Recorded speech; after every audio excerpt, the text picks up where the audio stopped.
साधु और राजा की कहानी।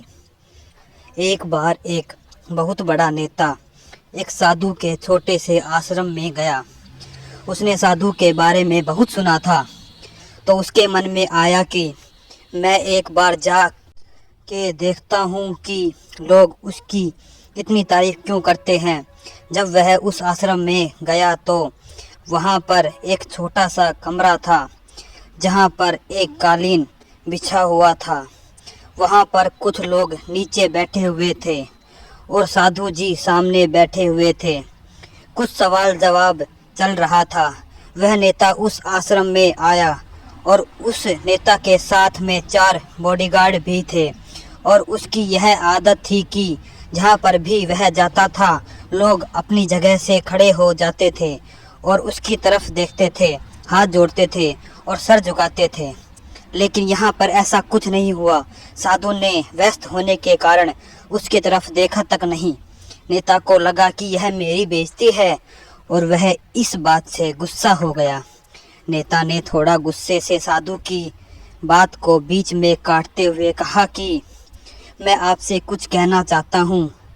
साधु ने उसकी तरफ देखा और बोला, आप थोड़ी देर रुकिए, पहले मैं इनके सवाल का जवाब दे दूं, उसके बाद मैं आपसे बात करता हूँ।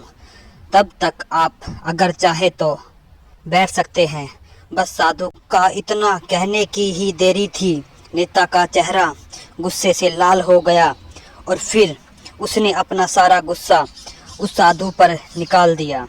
अभी तक वह नेता बहुत तमीज से आप कह के बात कर रहा था, लेकिन अब वह तू तड़ाक पर उतर आया। नेता ने उस साधु को कहा, तुझे पता भी है मैं कौन हूँ और तू किससे बात कर रहा है? साधु ने उसकी तरफ देखा और कहा, मुझे इससे कोई फर्क नहीं पड़ता कि आप कौन हैं, लेकिन आप जो भी हैं, अगर आप चाहते हैं कि मैं आपके सवाल का जवाब दूं या आपसे बात करूं, तो आपको कुछ देर रुकना होगा। और साधु के यह कहते ही नेता गुस्से से पागल हो गया और वही सबके सामने चीखने चिल्लाने लग गया।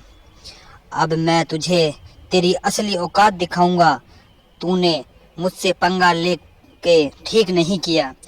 तुझे पता भी है मैं तेरे बारे में क्या सोचता हूँ। साधु ने फिर से नेता की तरफ देखा और बड़े ही प्रेम से कहा कि मुझे इससे कोई फर्क नहीं पड़ता कि आप मेरे बारे में क्या सोचते हैं। आप जो चाहे वह मेरे बारे में सोच सकते हैं। फिर नेता ने उससे कहा कि तू चाहे सुनना चाहता है या नहीं, लेकिन मैं तुझे यही सब के सामने बताऊंगा कि मैं तेरे बारे में क्या सोचता हूँ। तू कोई साधु नहीं है, तू एक बहुत ही घटिया इंसान है। तू एक ढोंगी है, पाखंडी है और यहाँ पर जितने भी लोग बैठे हैं उन सबको बेवकूफ़ बना रहा है। तेरा बस एक ही मकसद है, इन लोगों की जेब में जितना भी पैसा है वह सब तेरे पास में आ जाए।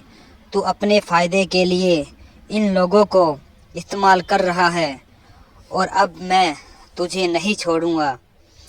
पूरी दुनिया के सामने तेरा पर्दाफाश करके रहूँगा।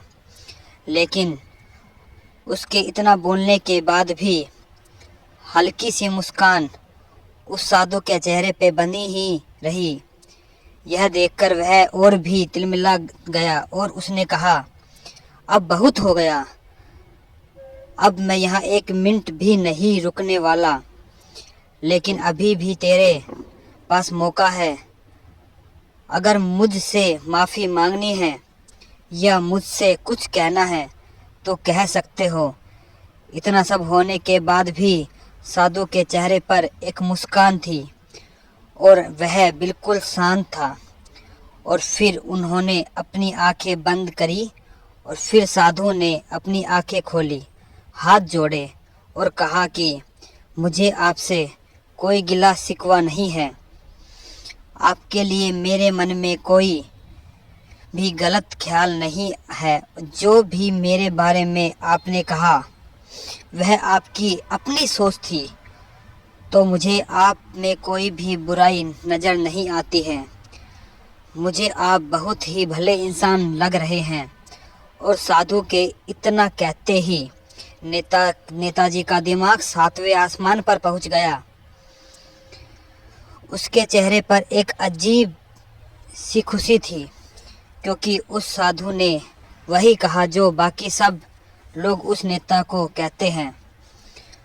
और वह खुशी खुशी उस आश्रम से अपने घर की तरफ चल दिया और जाके अपने पिताजी के साथ में बैठ गया। उसके पिताजी ध्यान में थे।